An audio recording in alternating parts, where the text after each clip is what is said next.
All right. Well, good morning, Warriors. We're still waiting for a couple more people to get in on the Zoom call. So we're admitting them there. We just want to welcome you to today's junior post-secondary planning lesson. Today, we're really going to go over a variety of topics to help you prepare for life after Waubonsie Valley. So some of the things we're going to look at are not just traditional four-year college options, but what also does it take to get into a community college? What does it look like to get into a vocational or a trade school program? And also, what are your military options? After we kind of go over all of these collective options and opportunities that are available to you after Waubonsie Valley to continue your education, then we're going to go into a little bit more in-depth to the college admissions process, because we know that's where the majority of Waubonsie Valley seniors will apply next year. And in doing so, we're going to look at the broad things like your SAT scores, your GPA, your transcripts, but we're also going to look at what are some of those other admission factors that you don't see on a transcript, some of the things that you get through a holistic review when we look at those letters of rec, when we look at your personal essays.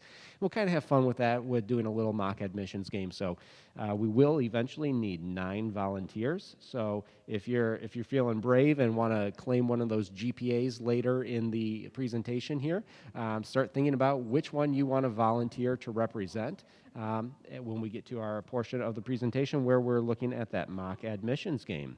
So at this time, I'm going to turn the floor over to Miss Woody. Hello, everyone. All right. So hopefully all of you guys have done a little bit of the onboarding and schoolings already, so you kind of know what we're talking about today. What is schoolings? It's our new college and career software system we're replacing Naviance. What can you use it for? A lot. You'll be able to access career interests, inventories, do assessments, kind of figure out your best post-secondary path, explore 2 or 4-year colleges. You can create course plans based on what you want to do. You can take virtual reality college campus tours, which we'll talk about a little bit later. You can search for scholarships. A lot of our Waubonsie scholarships will get posted on there as well for you guys.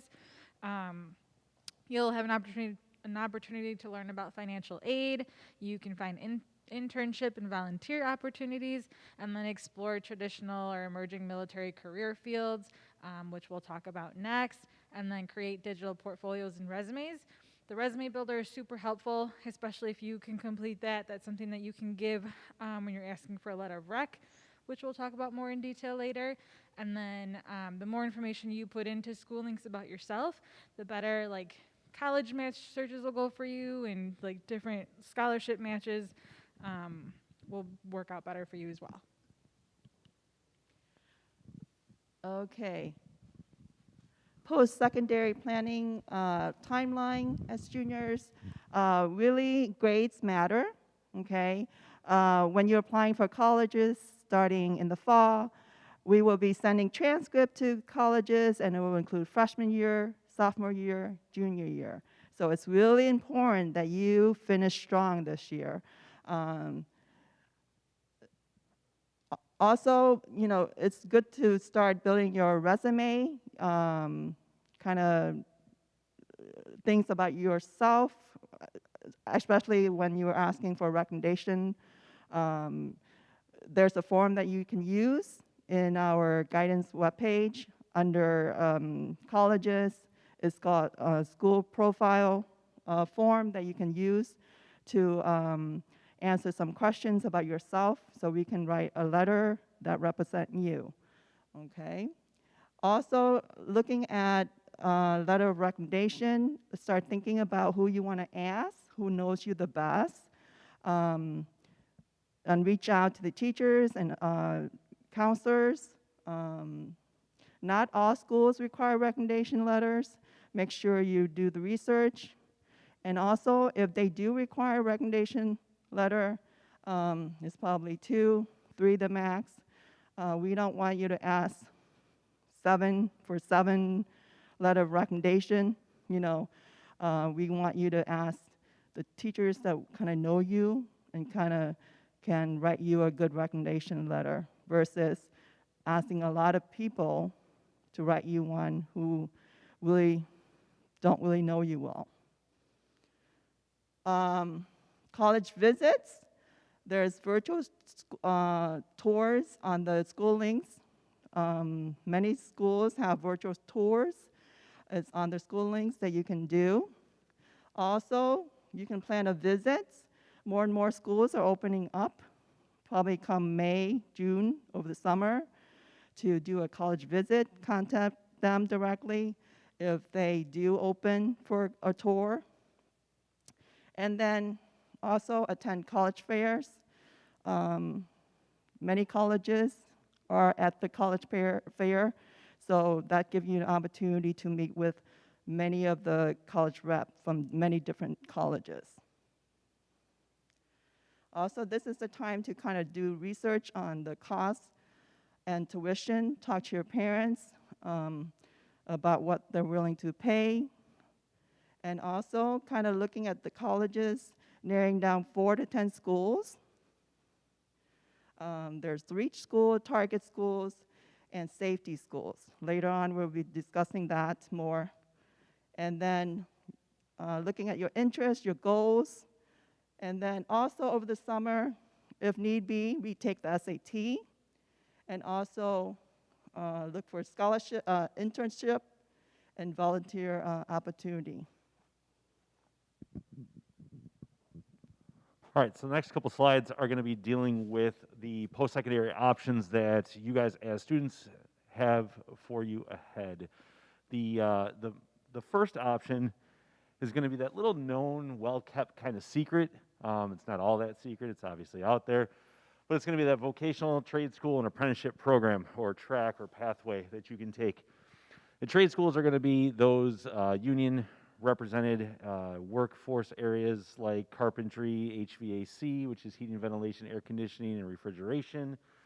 You're going to have plumbing. You're going to have the laborers union, electrical workers, so on and so forth. There's a bunch of them, obviously, more than I would care to list right now.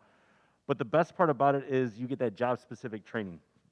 So while you're in school for this specific career, let's just say for the electrical workers, okay? You're going to be in school and attending 1 week. During that time, you'll learn what is necessary for you to go out into the workforce to get a job and utilize those skills. Then what you'll do after that 1 week's worth of training, you'll take that out there for 9 weeks. So you'll be working as an apprentice underneath a journeyman or journeywoman to go ahead and get more on-the-job training. So then after that 9-week rotation is done, you'll go back for another week, learn some more skills in the classroom, how to utilize certain tools so that when you go back out again for the next 9 weeks, you're better prepared to go and do that job and continue moving forward. For a specific, let's just say electrical workers, when you are an apprentice, you'll work during that first year at 40% of that journey person's status. So if they are making, and this is an astronomical number that they probably aren't making, but if they're making $100 an hour, you'd be making $40 an hour. So you're going to get paid, but you're just not going to get to that same level as that journeyman is going to. After you do year 2, you're going to increase again, maybe to 50%. Year 3, maybe 55%. Year 4, maybe 60%, until you become that journey person, and then you're able to get that full-time or that full tuition or that full reimbursement in terms of your wages. The program fees are covered by the union dues that that journey person will go ahead and pay. So any supplies, any consumables, anything that you will need during your schooling is all taken care of. So it's basically getting free education to go ahead and get a job out in the working world when you are ready. Take, for instance, the laborers union. All right, that program is going to be a 2-year apprenticeship program, and after those 2 years, you'll be a journey person. That 20-year-old, if they go straight out of college, could have the opportunity, and obviously it's different types of work, different types of expectations, but could be making the same or similar amounts of money to the person who is speaking to you right now. So think about the fact that I am almost 40 years old, and potentially you as a 20-year-old could be making the same amount of money in a shorter amount of time. Now, obviously, 52 weeks out of the year versus summers off, the type of work is going to be much, much different, but it is an opportunity, a viable option if something like money is a driving force for decision-making, which for some people it sometimes is. Like we said, that apprenticeship is a combination of that paid on-site work experience and then the training. The benefits, there are great working benefits for these trade workers in terms of health insurance, The example that was given to us is the guy that was speaking to us at the laborers union. His wife was pregnant with twins. When they got done and they received the hospital bill for the delivery of their twins, they had to pay out of pocket $1. Ask your parents how much they paid for you after insurance took care of what they were going to cover for in terms of the delivery fees. The other benefits are obviously that hands-on learning. So some people learn better by doing as opposed to sitting and just listening. So if that is you, maybe you would benefit from going into the vocation or a trade school route in lieu of their certificate program or 2-year or 4-year program. Obviously, you can stop and talk with your counselor if you have any other questions about any of the different trade unions that are out there. There are a bunch in the DuPage County area that you can get hooked up with.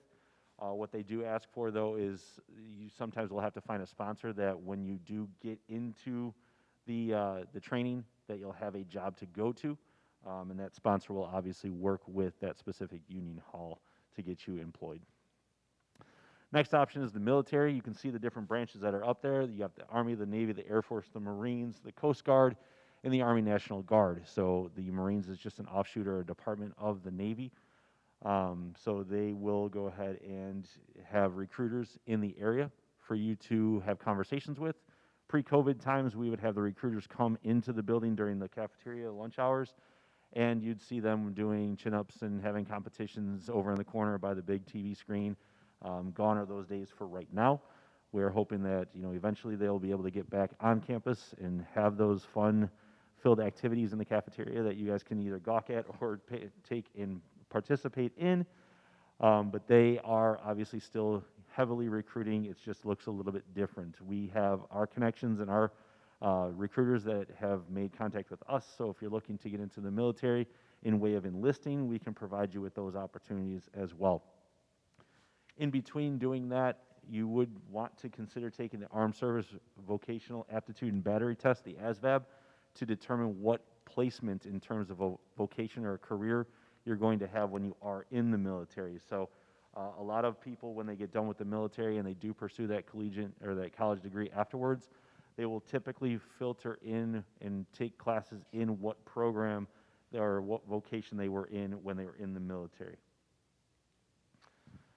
Benefits of being in the military, obviously there's the job skills and the training. Again, just like with the apprenticeship program, it's going to be on-the-job training. So you're just going to kind of, do what you would normally do in the military and be trained in that capacity every day that you are serving. The nice part is the tuition assistance for college. They have something called the GI Bill. What it's asking is that you serve at least 2 years for your country in the military. After you serve those 2 years, they will provide you up to 4 years of tuition assistance, basically covering your entire tuition wherever you choose to go. It's basically a thank you for giving them your time. The National Guard and the Army Reserves is a commitment of at least 1 weekend out of the month and up to 2 weeks each year where you'll receive a stipend and tuition assistance. It just looks a little bit different in terms of the amount that you're going to get as opposed to the GI Bill. There are unlimited career and specialization opportunities, which is nice, so you can continue to progress in your training. You don't just have to remain stagnant once you top out. They do have special pay and bonuses depending on your deployment, how many times you're deployed, how many times you re-enlist. Those are also opportunities available to you. And then you do have the health care and the insurance that they'll go ahead and cover both while you're a member of the military and beyond. Another opportunity that you have after high school is a 2-year or community college. They offer certificate programs. The benefits include cost. The cost is low. They can target specific job skills that make you employable. So say, for example, you want to get into the healthcare industry, but right now finances are a concern. You don't really have the GPA. You want to go to a larger university. Take an opportunity to go to a community college, and you can fulfill some of the jobs, like a certified nursing assistant can lead to a path of a nurse. You start there, you can start working. Your cost of college at that level is much cheaper. At the community college, you can also earn an associate's degree, which is a 2-year degree. You can get an Associate of Arts or an Associate of Science, you can take that and then transfer to a 4-year college or university. COD has a 2+2 program and a 3+1 program where you have an opportunity to pay the cost that it costs to attend COD, work towards getting a 4-year degree. The cost right now is between $4,000 and $5,000 to go to COD per year. The cost at the University of Illinois Chicago is $15,000 a year.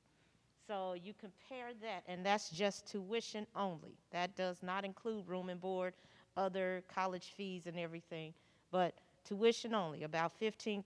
So that's a savings of about $10,000. They have a variety of programs, and they offer you the opportunity to have a fresh start. So say you didn't have a stellar GPA that could have got you into the university that you wanted to get to, take the opportunity, go to a 2-year college, get your GPA up, take at least 30 semester hours of credit, because once you take 30 or more semester hours of credit, the college that you want, college or university you want to transfer to, doesn't look at your high school GPA. They don't look at your ACT and SAT scores. They look at what you've done since you've been in the college arena. That gives you a fresh start. So having that also gives you an opportunity to apply for some scholarships that you previously were not eligible to apply for. What you can do now is you can begin to research those colleges and degree programs and their requirements. So you have some that have, like COD has their pathways to engineering. You can check to see what requirements the University of Illinois Champaign has for their engineering program. Discuss that with the admissions rep at COD. They can tailor your program so that you can take the pathway to engineering. And they have some other pathways to their health-related careers as well. I'd encourage you all to begin to take a college visit. If they are not doing face-to-face visits right now, there is talk that they plan on doing them in May and June when students are not on campus as much. They have a few summer school students, but for the majority of their students, they're not on campus in the summer. Schedule that visit, or schedule a virtual visit, or even just take a drive by there. They offer a wide variety of programs. The campus has grown tremendously within the last 5 years. And now, Ms. Gustafson. So I'm going to talk with you guys about the 4-year university option. So this is the path that the vast majority of our students take. So with our last graduating class, 69% of students did go on after high school to pursue a 4-year degree. So we're going to talk a little bit about that and some of the differences of terminology and some of the different types of 4-year colleges and universities that are out there. So we're going to start first with, does anybody know the difference between a college and a university? Any ideas? So a college is going to offer only bachelor's degrees, right? So that 4-year degree, the reason you're going to college in the first place, to earn that 4-year degree. A university is going to offer bachelor's degree programs, but is also going to offer master's degree programs and potentially even doctoral programs. So that's kind of the difference when you see that term. In terms of public versus private colleges, so this is kind of another large designation within the 4-year category. Really, it's going to come down to 4 major categories of difference: funding, cost, programs, and class sizes. Public institutions are funded by the states in which they are located. So our state universities here in Illinois are funded by the state government primarily, versus private institutions are really privately funded. So that means that they are actually getting the most of the money for operating expenses that comes from graduates of their universities. So they kind of, pay back into what's called an endowment fund that allows them to actually operate their school. In terms of costs, private institutions do tend to be more expensive than public institutions. Private institutions, though, do typically offer more opportunities for what we would call tuition discounting. So a lot of the money that's being donated back to that private university goes towards funding scholarships or grant money for incoming students. So it's rare that a student would pay the full ticket price of what they're seeing for a private institution for tuition, room, and board. Typically, that is going to be discounted in some way. Public institutions, like I said, do tend to be less money, but also don't tend to offer much scholarship either. So then in terms of programs, public institutions are known for having a wide array of programs that are available to students. So I use the example of U of I's engineering program, where they have so many different specialties of engineering for students to choose from and really drill down into that career preparation, versus perhaps an engineering program at a private university where maybe they have, 4 or 5 different types of engineering majors available to students. So a lot of times that's going to be a big difference, is that, that variety of programming. Finally, we're going to talk a little bit about size. So kind of that size aspect. Public institutions do tend to be larger enrollment, and therefore you are going to generally see larger class sizes at public institutions, particularly when we're talking about the first couple of years of college when you're completing general education courses.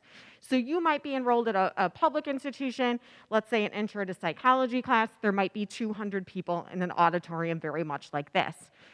Attendance isn't required, you can go if you want. You might have a couple major assessments during the course of the semester that determine your grade, but that's pretty much it. Versus a private institution where you're going to generally see smaller class sizes, smaller student to faculty ratios.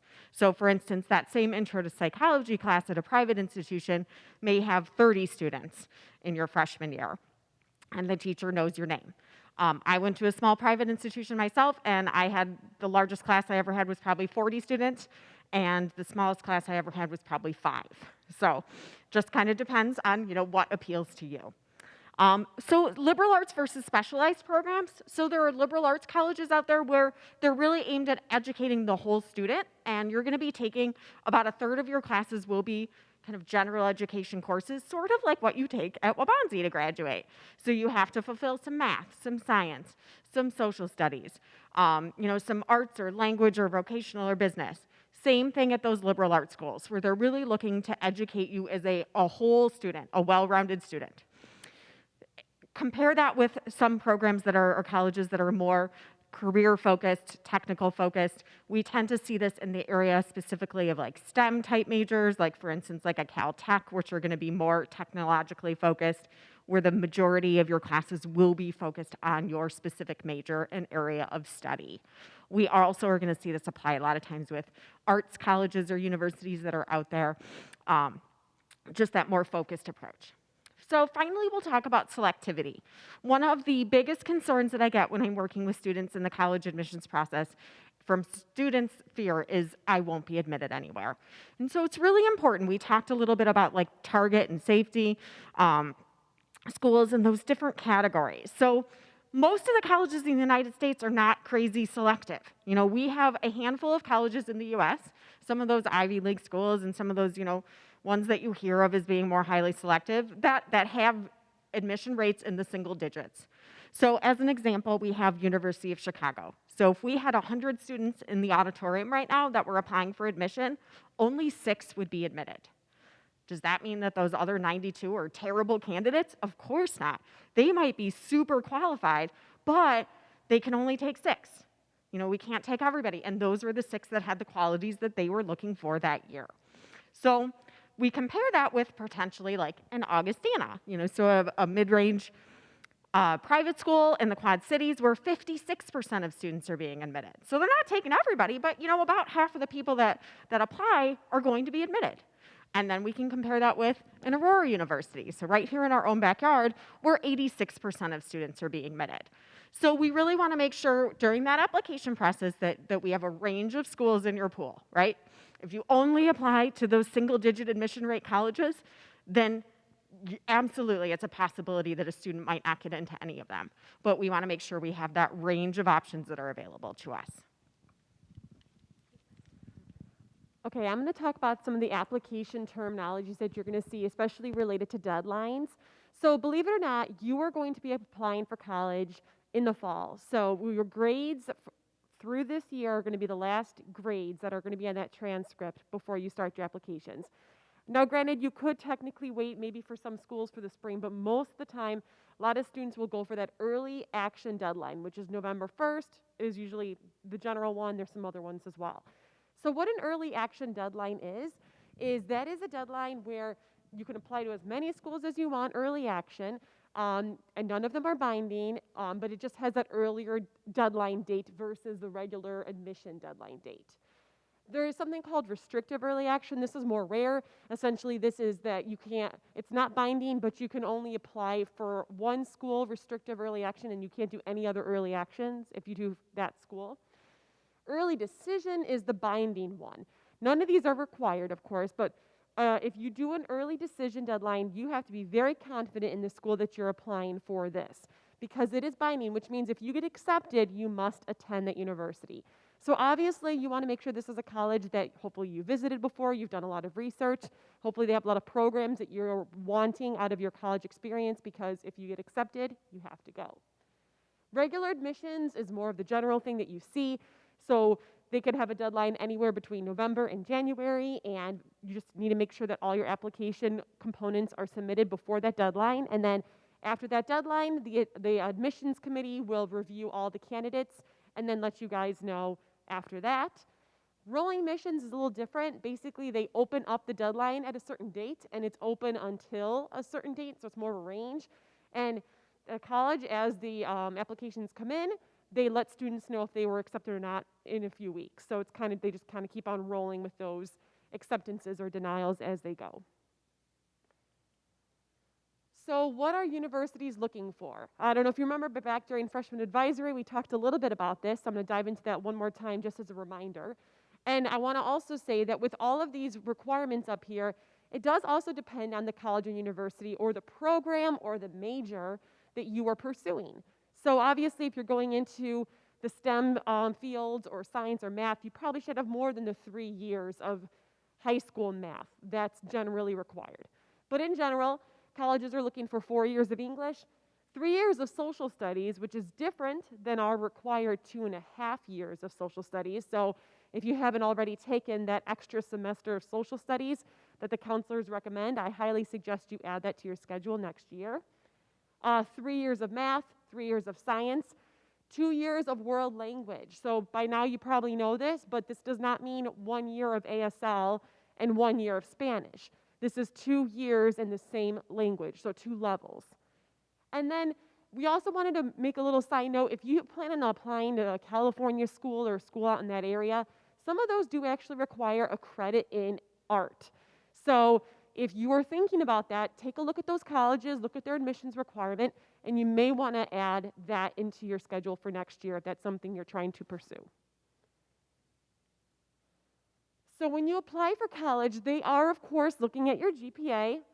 Your standardized test scores typically are something else that they do weigh, but there's a lot more to their holistic review.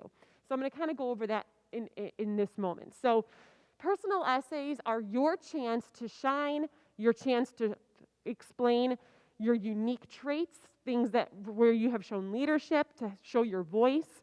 So these should be something that you get reviewed, you have maybe teachers take a look at it, have other eyes on it, because they could really help you.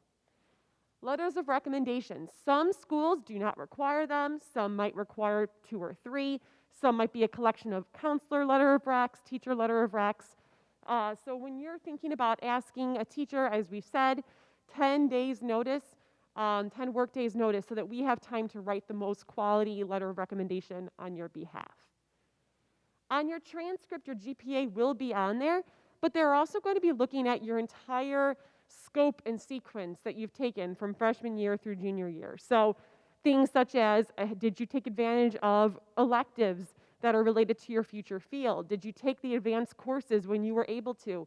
Did you do well? Did you consistently challenge yourself? They can see that when they're looking at your transcript. Your resume is your chance to explain the other parts beyond your transcript, beyond your test scores. So things such as extracurricular activities, clubs, athletics, if you've ever done volunteer opportunities inside or outside of the school, if you work a part-time job, if you take care of younger siblings, like these are all things that kind of make up you and the whole person of you that they want to see. And then test scores as well, SAT and ACT. This year has been a little bit different with COVID. We've had some schools go test optional, so we're going to explain that in a bit here. But that is also something that can give you a leg up if you have a good score in those. So on the topic of standardized testing and test optional admission, so this has definitely been a year like no other in terms of testing. This year's seniors, the vast majority of colleges and universities have come out and said, we will not require a standardized test score for this year's seniors. So it's hard to read, but that top statistic says that ACT did a study that estimated that 50% of four-year colleges were test optional before the pandemic, and another 30% have transitioned to being test optional during the pandemic. Then, kind of looking ahead there, Fair Test has determined that at least 1,300 four-year institutions have already announced that they will not require 2022 applicants to submit a test score. So that is everybody in this room. You guys are the class of 2022 applicants. So what does that mean for you? Well, we've referred a little bit to the April 13th school day SAT that is coming up in a few weeks. That is a graduation requirement for our Waubonsie students. That is a requirement coming from the state of Illinois. So it is to your advantage to take that April 13th test because you need it for graduation. Also, we could argue that even though a lot of schools, the vast majority of schools will be test optional when you're applying for admissions, there might be the handful out there that are requiring a test score, or some scholarships might be looking for that as part of the application. So it certainly is not going to hurt you to have at least one test administration, one score under your belt that you can use if you need to. But really the advantage here is that you guys are in a situation where, like, you get to choose if the college will see that score or not. So if you do really well on the SAT and you feel like it's a great reflection of you and it would reflect positively on your applications, then by all means, you can share that with colleges.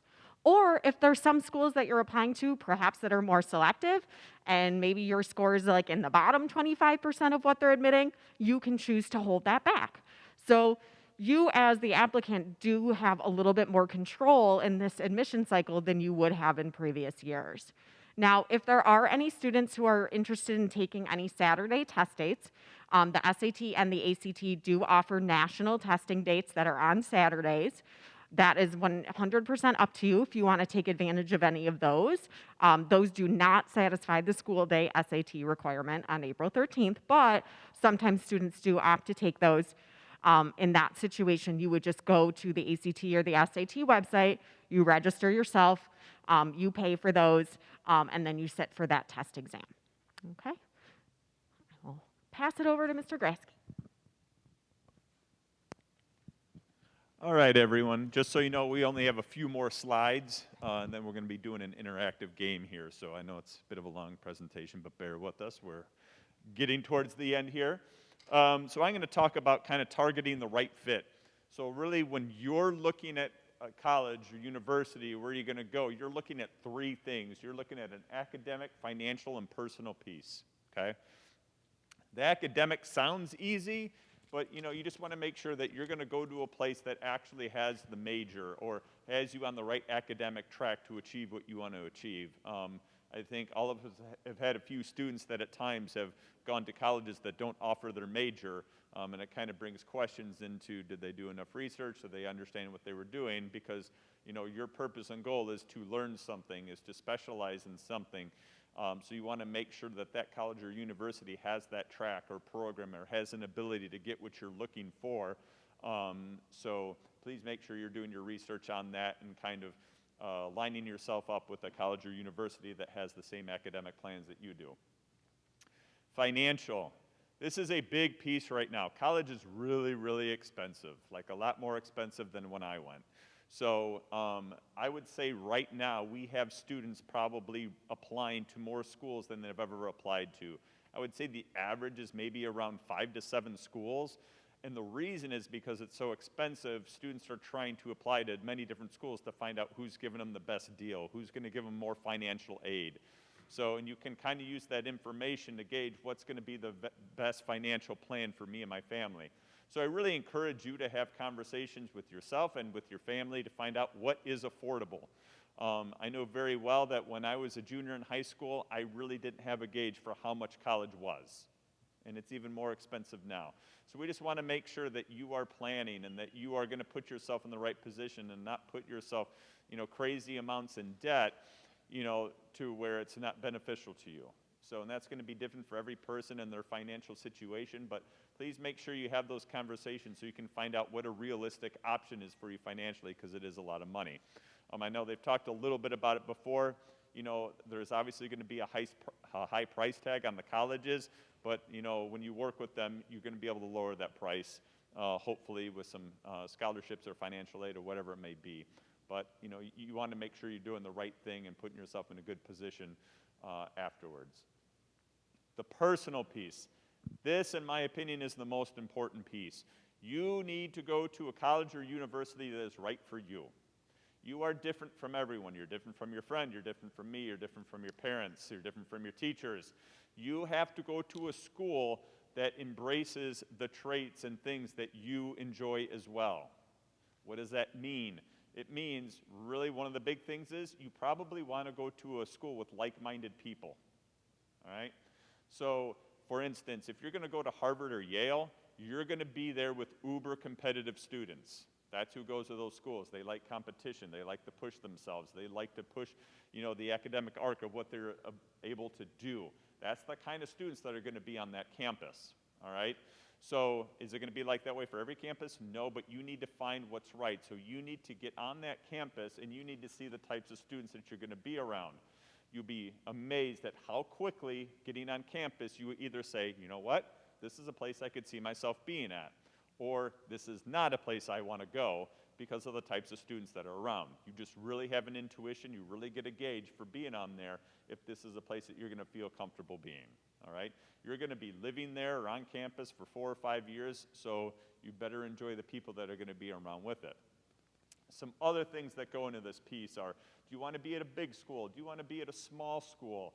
Do you want to be at a school that has the intramurals or the activities or other extracurriculars that you're looking for? Maybe you want to be part of student council. Maybe you want to play an athletic sport. You know, a couple examples that I've had is, you know, I had a student that went to Michigan. He could have played football, not at Michigan, but he went to Michigan because he wanted to be part of that big Big Ten thing. He wanted to be part of Michigan. He wanted to be part of a very big school. He was willing to give up, you know, football to do that because that's really what he enjoyed. All right. I've had other students that have gone to Division II or Division III schools, smaller schools, so they could play athletics. It was very important to them, and they wanted to keep going. I've had students choose Aurora University because when they walked on campus, the first 5 or 7 people said hello to them, and they just felt welcomed. They're like, I just enjoyed it. It felt very warm and comforting, like a place that I feel like that I could be.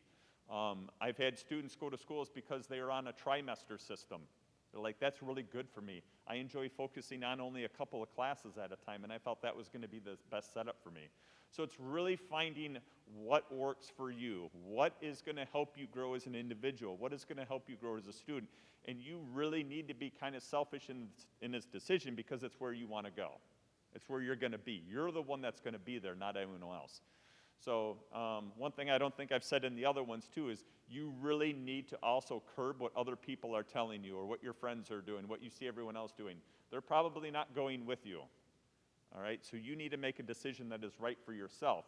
But again, it probably needs to be in that realm also, you know, of the financial piece, the academic piece. So you really need to put all those three together. But in all the research that I have done and everything that I've ever heard, the most successful students, they're tied to the campus. They want to be there. They enjoy being there. It's not their SAT score, it's not their GPA, it's not how many AP tests they took. All right, that's not what it's about. It's merely, are they connected to the campus? So that is probably the number one thing that you really need to look for. I realize that it's hard maybe to go and visit every campus, and I know Ms. Kuhlman's going to go into this in just a little bit, but it's definitely worth your while because that really is what's going to let you know if that's going to be a good place for you or not. Okay? All right, how many of you guys have been on a college campus or gone on an actual college visit? Okay, a few of you. Okay, so over the past year with everything going on, things have changed a little bit. But the one big thing we try to say, and I know Mr. Grassi said this too, is try it again on campus. We're hoping over the next few months, different schools are allowing more prospective students to come onto the campus just to check it out. A few things we want you guys to think and kind of know about. First off, make sure before you go to a campus, you want to contact admissions, right? You want to see what they offer. Are they allowing group tours? Are you allowed to just kind of walk around on your own? What are the options for you? So make sure you contact admissions and give them like at least a week or two time period to arrange something for you. Along with that being said, I always encourage students, if you're planning to get on campus, come up with a list of stuff that you're looking for on the campus and write notes. So if that's an Excel document or Google, whatever, and literally just write like what's important to you, the size of the school, were the people friendly, did I like the food, did I like the dorms, did I have a bathroom or do I have to share a bathroom? Whatever is important to you, make sure you include. And I think that's really important because if you go to visit multiple schools, it's going to become kind of a little foggy of which school was what, but if at least if you have notes on it, you'll remember more things on the different schools. The other thing I like to mention is a lot of schools have what's called group visits. Now, obviously this is a little bit different, or we may have to wait till summer to do these, but group visits are usually prospective students and their parents. So there's multiple people in the group that are touring the school. Now, once you become more serious about a school, you can ask about an individual tour, where maybe it's just your parents and you, or just you guys and one other family that are looking at the school and more in depth. Before COVID, a lot of times this would look like, can I see an actual class? Could I go to a class? Could I maybe possibly stay the night in the dorms to check out things? So some of those things, you're going to have to check with admissions to see what they're offering, but then if there's the opportunity available, it might be a great opportunity to check it out in a different way. One big thing we are encouraging students, and even you could do this right now, are the virtual visits. If you go into your School Links account, which is located off your SSO, you can filter which schools have the virtual visit through School Links. Now, some of the things that I like, you can see like the 3D tour. You can look around at all the dorms, and let's be honest, they put their very pretty pictures on there. It's usually very well-weather day. But you can see the campus and how big it is and the size, what you like, what you don't like. The other piece I like within School Links, some of those questions that are there, such as the weather. I like to bring the weather up because if you want to go to Minnesota, you might want to consider what's the weather like in January. It's probably cold, but what's it cold compared to what our cold is? Something to think about the different areas, the different weather. Another cool thing is they bring up like how walkable is the campus. So some campuses are quite big that you can't walk from one end to the other. It would take you like 3 hours, okay? But some campuses are small enough you could get from your dorm to a class within 10 minutes, you're good to go. You can get from 1A, even the beginning of campus to the end of campus within 10 minutes. So something to think about if you're a person that likes to walk and get around very quickly, that might be something you would consider. I also like the one that says, can I bike campus? Like, is there opportunity for that? Is there public transportation around there? How easy is it for me to get to public transportation? So some of these features are within the virtual visit. These are also questions you might want to just ask yourself and put on that list that you're coming up with for when you get on campus. The bottom one, rural versus city. I think this is very important because, at least for me, I felt like when I got on a college campus, I knew right away that I wanted a city atmosphere, okay? That's not for everybody, though. Some people really like the rural, which is totally fine, but you need to know that. So that's why I say, if you're virtually looking at it, you can look around and, a lot of times you'll see big buildings in the background, or you'll see Lake Michigan if you're down there. You'll see different stuff. So that's something you need to figure out which area you want, and through the virtual visits, they will give you more information on that. Okay, so we're going to segue now into our game. All right, so we're going to go over and kind of put into practice some of the things that we've talked about and really explore some of those factors beyond the GPA a little bit more. So we need 9 volunteers. If we could have 9 volunteers from people who are present here today in the auditorium, go on up there, be brave, and grab a GPA. You'll notice that we have 9 different GPA cards up there. This is a great group of volunteers. But we have 9 GPAs up there because GPA is sometimes the first thing that parents and students and college admissions counselors look at because it's something that's really tangible. And on the back of each one of those cards are going to be several characteristics about what we're looking for in our mock admissions. These could be things like your extracurricular involvement. These could be things like your test scores, whether you're a student athlete or whether you're in the band. So also looking at things like your letters of rec. So once again, if we could just grab our volunteers, and if our volunteers, if you could claim a GPA and hold that out in front of you.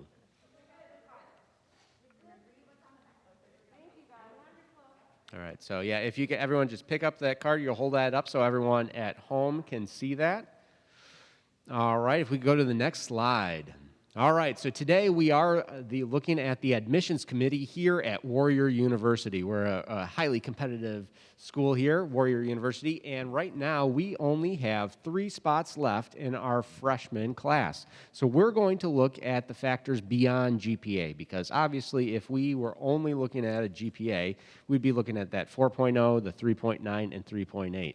But here at Warrior University, we know that our students and our potential alumni are so much more than just a GPA. So we want to get to know you a little bit more and give you some insight to our process based on our experience as school counselors of what we have seen really help students out as they apply for colleges. So let's look at some of those factors.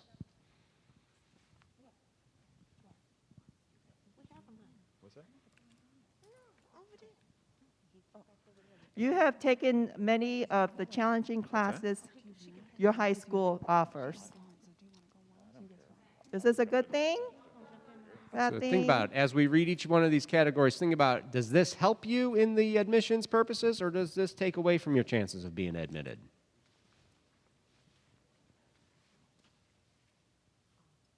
Okay. This is going to help you. So move up 2 spots. So it's always a good thing to take challenging classes through your high schools for the rigor.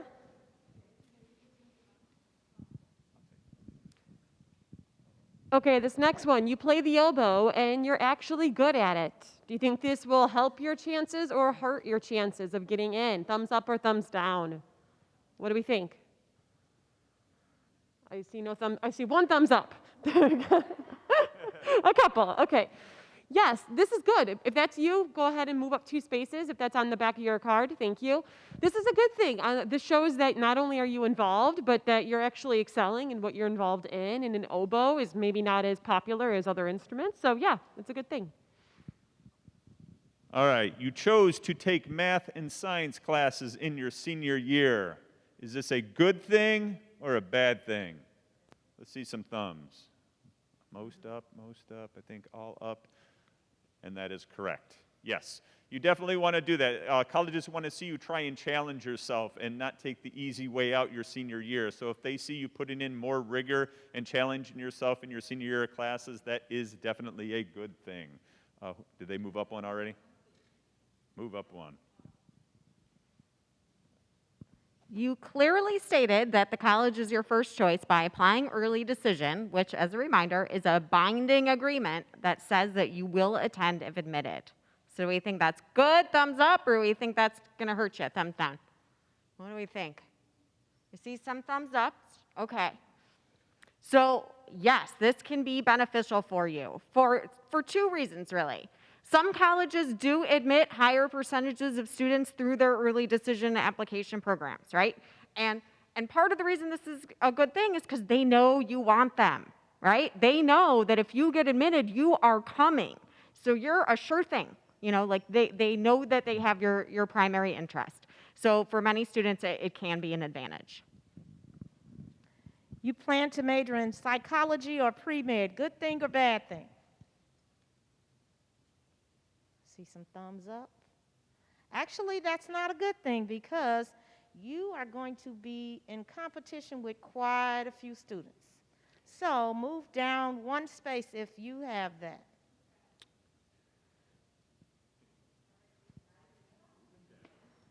You plan to major in a STEM field like chemistry, computer science, engineering, or math. Is this going to help you? Thumbs up, okay. All right, so this is actually a good thing. The reason being, these are areas that they need more applicants for because STEM is growing. So this will actually help you. You have trouble finding someone to write your college recommendation letters because you don't know your teachers well. Good thing or a bad thing? Well, yeah, that is a bad thing. You obviously want people to know you that are going to write your letters of recommendation to help you get into college. So move down 2 spaces. When you submitted your college applications, you forgot to change the names of the colleges to which you were applying. Yeah, I hear some oohs. Yeah, so it's very important. Obviously, you know, you might have something similar that you're writing for certain things, but you have to pay attention to detail. You have to make sure that you're specifying which university you're applying to in your applications. If they see the name of another university, that could be an instant, you know, put you in the pile of not being accepted right there. So move down 4 spaces. Whoever that is, sorry. Yeah, who didn't change? Who did not change the name of the universities when they applied?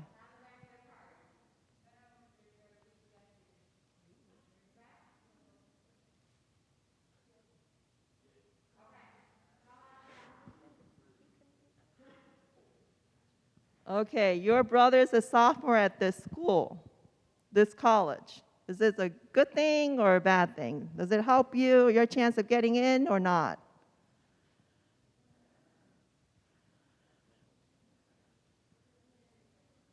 So actually, this is a good thing.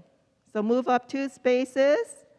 This is what we call legacies. You know, having a sibling, someone you know, attend the school will help you. When they said the essay was optional, you thought they meant it, so you didn't write it. What do we think? Maybe not such a hot decision here? Okay, let's see. Move down 1 space. Okay, so there's kind of like this unspoken rule in the college admissions world. If we offer the opportunity for you to do it and we say it's optional, that probably means you should do it, okay? Because think about if you're neck and neck with 5 other students and those 4 other students did the essay and did a pretty good job on it, that puts you at the bottom of the pile, right? So we want to give you every opportunity to shine. It's an opportunity to share more information about yourself. So if there is an optional essay, it's generally going to be to your advantage to take advantage of that. All right. Your college essay about sports focused on your coach instead of your own athletic growth. Is this good or bad? I'm seeing a lot of thumbs down, a lot of thumbs down, a lot of thumbs down. That is correct. Yes, you want to make sure that you're focusing on yourself. They want to know about you. They don't want to know about your coach. They want to know about how you've done, how you've grown as an athlete, and how it's impacted your life. So please make sure that you're making it personal and about yourself, not about your coach. You wrote the best essay of the year. It was passed around the admission office because it was so fantastic. Thumbs up? Good. Yes, this is a good thing. The one thing I do like to remind students, make sure though, just because you write a great essay doesn't mean that's the only factor that they're going to look at. But it can help them in the decision. If you're a borderline student, they were deciding between you and somebody else, that could bump your admissions up. So just make sure, yes, you want to take time and write a really good essay. You've made politically or racially insensitive comments on your social media accounts. Good or bad? Oh yeah, that's a thumbs down. A few years back, whoever has it has to move all the way to the end. Who's got that one? 3.8. Oh, you're already at the A few years back, Harvard University rescinded some of their offers because they looked into some social media accounts of some of the students that they had admitted. So they rescinded their offers. So be careful about what you're posting. Ms. Whitty shared with us earlier that this school year, just this school year, she had a representative from Yale University contact her about a student and their social media account. So be very conscientious of what you're posting. All right, you will be the first person in your family to attend college.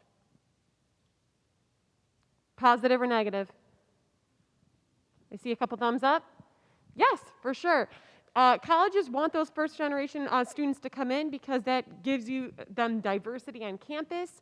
It's also a way for more people to be exposed to culture and what they have to offer. So that's a good thing. Move up 2 spaces. You participated in an enriching summer program between your junior and senior years. Thumbs up. See a bunch of them all over the place. Yes, that is a thumbs up. Move up 2 spaces. Anything that you can do to show your interest in a specific area that will be applicable on your application shows a dedication to that program, shows that college that you are serious about what you're wanting to pursue. You haven't participated in any after-school activities, you don't have an after-school job, and you don't have responsibilities to care for younger siblings. Yeah. It's not so great, right? Move down 3 spaces. Okay, so I think there's a couple important things here. We want students to be engaged. Colleges think that if you are an engaged high school student, you are going to be an engaged college student, and that is going to be a bonus on their campus. But keep in mind, too, that those activities don't necessarily have to be extracurriculars at school, right?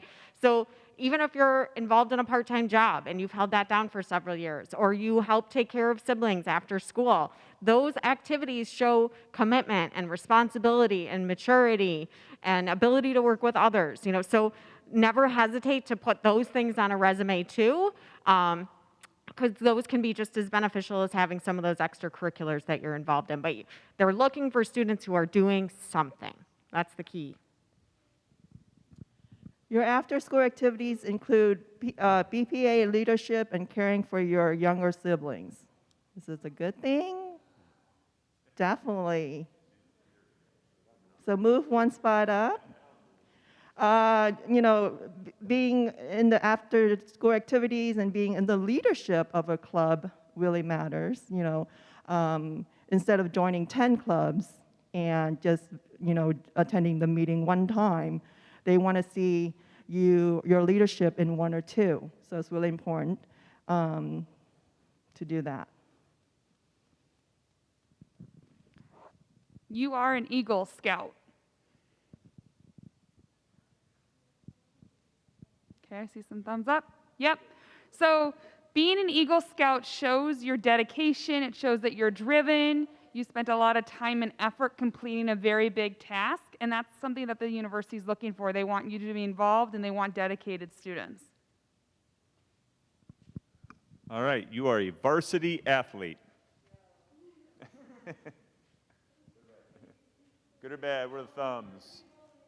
Varsity bowling? All right, let's see. Yep, moving on up. All right, absolutely. Being a varsity athlete means that you're involved, you're part of the school. You're continuing on, and sometimes schools are looking for athletes in particular. I've had it specifically where I've had students with lower GPA get into a school because they were looking for a swimmer. So it happens. So it is definitely a good thing. All right, you were a varsity athlete who took 2nd at the regional competition in your sport. Yep, definitely. I mean, it's great that you're involved in an athletic or an activity, and it's even better if you excel in it. They're going to want you even more. Go on and move up. You got a D in a core academic class at the end of your junior year. Good or bad? Bad. Remember, colleges, you will start applying for colleges in the fall of this year, which is the beginning of your senior year. They are looking for your transcripts, which will go through the end of your junior year. So this semester, you all need to come out strong. So whatever you got to do over spring break, make sure you're doing it. Make sure you're turning things in so that you can get those grades up and you can end the semester with a bomb GPA. You emailed the admission representative to ask questions and tell her about your interest in the school. And in the case of the student who got a D, you offered an explanation for that grade. What do we think? See some thumbs up? Yeah? Yes, this is definitely a good one. So that student's going to move up 1 space. Okay. So 2 things here. It's always great to show interest in the school that you're applying to. Some colleges actually do track demonstrated interest contacts. as part of that admissions formula. But that being said, if there is a blip on your transcript, it is always to your advantage to be the one controlling that narrative, right? So sometimes I've had students be like, maybe they won't notice it. I'm just gonna pretend it's not there. But what if there really was an extenuating circumstance? What if you were ill? What if a family member was ill? What if it was a pandemic? You know, like, what if there really was genuinely extenuating circumstances? And if you kind of take some responsibility for that and show like, hey, here's how I dealt with this, here's how I'm overcoming it, here's what I'm doing now, that shows a lot of maturity and then gives them some explanation if there is some areas on your transcript that you're not as proud of. You are a legal resident of North Dakota. Good thing or bad thing?